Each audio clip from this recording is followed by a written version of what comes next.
Today we're going to be doing some fire talking. Do you know what that means? I'll give you a hint. Check out, what is that in the background? What's that look like? Looks like a fireplace. Well, that's what we're going to do today. We're going to do some fire talking, and I'll tell you exactly what that is here in just a little bit. My name is Jessica Pennington, and today we are going to be talking about one of my favorite authors and illustrators. I'm not going to tell you her name yet, but I do have some of her work in the background, so you might already know who it is. I love this author and this illustrator. She is world renowned. She has written over 60 books. She has gotten 30 awards or commendations for her works, whether it be for the book or for the illustrations and or either or. Do you know who it might be? Some of her images and her illustrations stick out, and you already might know who she is. Well, I'll give you a clue if you don't. She calls her grandmother Babushka. Do you know who that might be? Well, if you guessed Patricia Polacco, then you would be correct. Patricia Polacco is one of my favorite authors and illustrators. I love her stories. Her stories are rich with culture. There are life lessons. She talks about family. She talks about encouragement. She talks about perseverance. All of these things are within a bunch of her stories, and that is why I love all of her books. All of her books have a purpose and a meaning for those. I'm going to give you some background knowledge on Patricia Polacco. Today is actually a really special day for her. Today is her birthday. Her birthday is July 11th, 1944, and today is July 11th, 2020. So happy birthday, Miss Polacco. It's kind of awesome.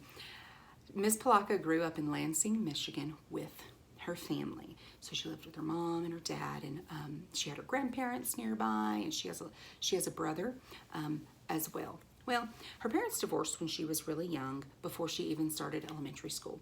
So her and her mom and her brother, they moved to California, but she still enjoyed spending her summers in Michigan with her grandparents. Miss Polacco, she was really good at art in school, but she really struggled learning how to read.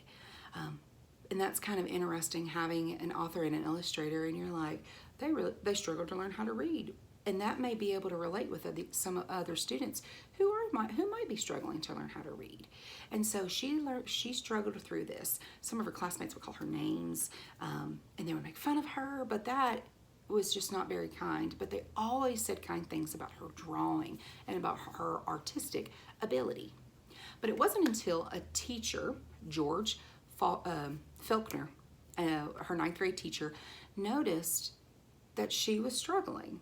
So he took the time to help her learn how to read. They did all sorts of things. She said they did puzzles, and they did these weird things with blocks to try to figure out what was going on and how to best help her. Well, they figured out that she actually had dyslexia, and so she was diagnosed with that.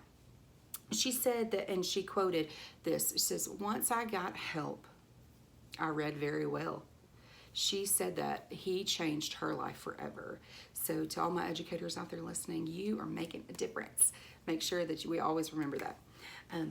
She actually wrote a book that was based on these experiences of her learning how to of Mr. Faulkner, or Felker, excuse me. This story is called Mr. Falker, and it's called Thank You, Mr. Falker. This story is about a young girl named Tricia. And this little girl has struggled to learn how to read, just like Miss Polacco. And so she writes about what she knows. She knows that is what it's like to not be able to read and how to persevere through this. And so some of Miss Polacco's books, they teach us about those lessons, about persevering and working through these. She takes her personal experience and puts it into something that everyone can relate to. Miss Polacco has some of her books tell us about history, about her culture. She has rich family culture. Her grandparents are Irish, Russian, and Ukrainian, and so she has all of this knowledge to put into her stories. Miss Polacco's Russian grandmother, Babushka, would tell stories about her childhood and about their culture by the fire. That's what fire talking is. It's talking by a fire and just sitting and just listening. There's no TV, there's no music. It's just listening to these stories that people have passed down and these things that have happened in history. And that's really important. I think it's really cool to be able to do that with families. So Babushka would sit, and she would sit by the fire, and she would tell these children these stories.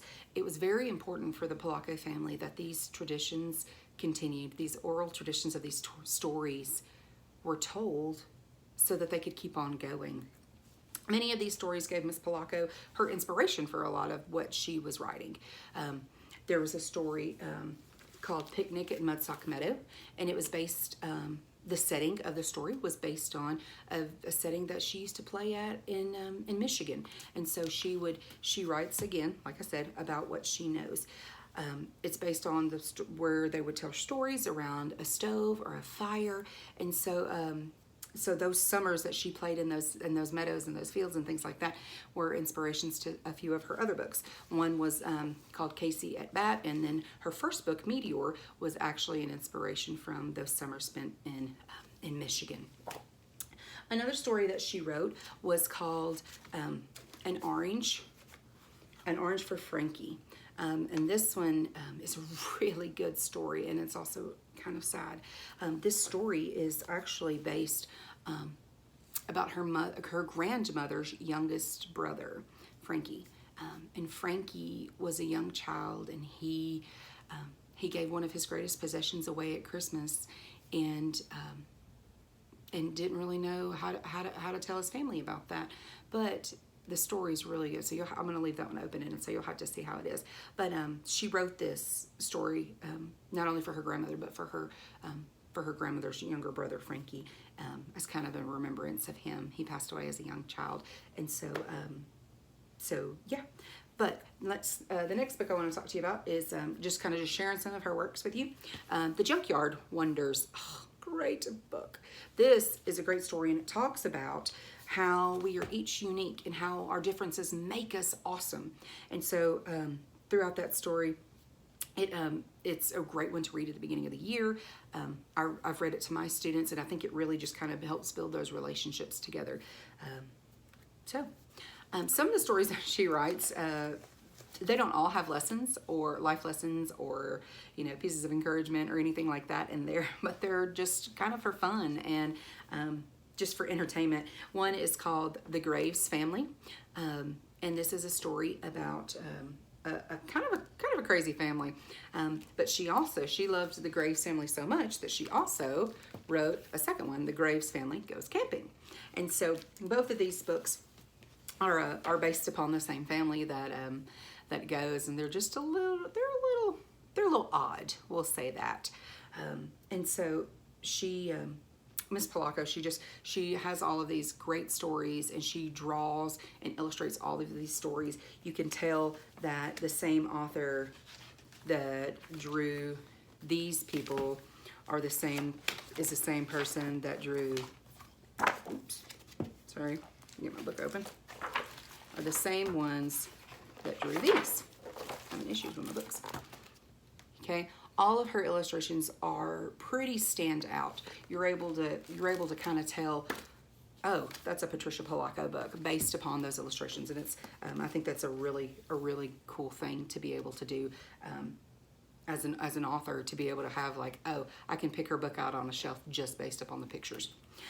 One of the last books that I want to talk to you about is called Christmas Tapestry, and this story is a really sweet story. Miss Polacco puts a lot of times a prelude in the very beginning of what's going to happen in the story. So I'm going to read this to you. It says, there are those who say there is no balance in the universe and that all things happen randomly, without purpose. Take, for instance, one Jonathan Jefferson Weeks. He was most upset that his family came all the way from Memphis, Tennessee when his father accepted the position of pastor at the New Baptist in Detroit. Even though their new home was on the outskirts, it was still Detroit. Nothing like Tennessee. What possible reason could there be for leaving home and coming here? Well, this is a story that you need to read. It's about Jonathan Jefferson Weeks. What do you think is going to happen in this story? I'll give you one clue, and then I'm going to leave you with this thought. It says this is about a story about a tapestry that belongs to a man named Mr. Zerker. And you need to read this to figure out what the importance is between Jonathan and Mr. Zerker